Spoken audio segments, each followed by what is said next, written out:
ലോകകപ്പ് ആവേശത്തിനിടയിൽ ICCയുടെ pre seeding of ഫോർമാറ്റിനെതിരെ കടുത്ത വിമർശനം. ഗ്രൂപ്പ് ഘട്ടത്തിൽ പോയിന്റ് ടേബിളിൽ ഒന്നാമതെത്തിയ ടീമുകളെല്ലാം ഒരേ ഗ്രൂപ്പിലാകും ഏറ്റുമുട്ടുക. ഇതാണ് ക്രിക്കറ്റ് ആരാധകരെ ചൊടിപ്പിച്ചിരിക്കുന്നത്. ഇന്ത്യ, ദക്ഷിണാഫ്രിക്ക, വെസ്റ്റ് ഇൻഡീസ്, സിംബാബ്വെ സൂപ്പർ 8-ലെ ആദ്യ ഗ്രൂപ്പിലുള്ള 4 ടീമുകളും ഗ്രൂപ്പ് ഘട്ടത്തിൽ ഒന്നാമതെത്തിയവർ. എന്നാൽ ഇതിൽ 2 ടീമുകൾ സെമി കാണാതെ പുറത്താകും. ഗ്രൂപ്പ് 2-ലാവട്ടെ ഗ്രൂപ്പ് ഘട്ടത്തിൽ 2ാം സ്ഥാനക്കാരെ എത്തിയ പാകിസ്ഥാൻ, ന്യൂസിലൻഡ്, ഇംഗ്ലണ്ട്, ശ്രീലങ്ക ടീമുകളാണ് മാറ്റുരയ്ക്കുക.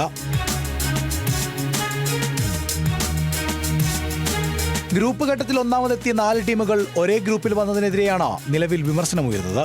ഒന്നാമതെത്തിയതിന് പ്രത്യേകിച്ച് യാതൊരുവിധ പരിഗണനയും ടീമുകൾക്ക് ലഭിച്ചില്ലെന്ന് മാത്രമല്ല, അവസാന മത്സരങ്ങളുടെ ആവേശം ചോർന്നതും ICCയുടെ പ്രീസീഡിംഗ് ഫോർമാറ്റ് മൂലമാണെന്ന വിമർശനം ശക്തമാണ്. ടൂർണമെന്റ് തുടങ്ങുന്നതിന് മുമ്പ് തന്നെ പ്രമുഖ ടീമുകൾക്ക് ICC നിശ്ചിത സ്ഥാനങ്ങൾ നൽകിയിരുന്നു. A1, B1 എന്നിങ്ങനെ നൽകിയ സ്ഥാനങ്ങളുടെ അടിസ്ഥാനത്തിലാണ് സൂപ്പർ 8-ലെ മത്സരങ്ങളടക്കം ക്രമീകരിച്ചത്. ഇതോടെയാണ് ഏത് സ്ഥാനത്ത് ഫിനിഷ് ചെയ്താലും മുൻകൂട്ടി നിശ്ചയിച്ച സീഡിംഗ് അനുസരിച്ച് സൂപ്പർ 8 ഗ്രൂപ്പിൽ ഇടം ലഭിച്ചത്. സാധാരണഗതിയിൽ ടൂർണമെന്റുകളിൽ ഗ്രൂപ്പ് ചാമ്പ്യന്മാരാകുന്നവർക്ക് അടുത്ത ഘട്ടത്തിൽ താരതമ്യേന എളുപ്പമുള്ള ടീമുകളെയാണ് നേരിടേണ്ടി വരിക. എന്നാൽ ഇവിടെ 1ാം സ്ഥാനത്തെത്തിയവർ പരസ്പരം പോരടിച്ച് പുറത്താകേണ്ടി വരുന്നു. ഇത് ഗ്രൂപ്പ് ഘട്ടത്തിൽ ഒന്നാമതെത്താൻ ടീമുകൾ നടത്തുന്ന കഠിനാധ്വാനത്തിന് യാതൊരു വിലയും നൽകുന്നില്ലെന്നാണ് മുൻ താരങ്ങളും ആരോപിക്കുന്നത്. പുതിയ ഫോർമാറ്റ് മൂലം സഹ ആതിഥേയരായ ശ്രീലങ്ക സെമിയിലെത്തിയാൽ ഇന്ത്യയിലേക്ക് യാത്ര ചെയ്യേണ്ടി വരും.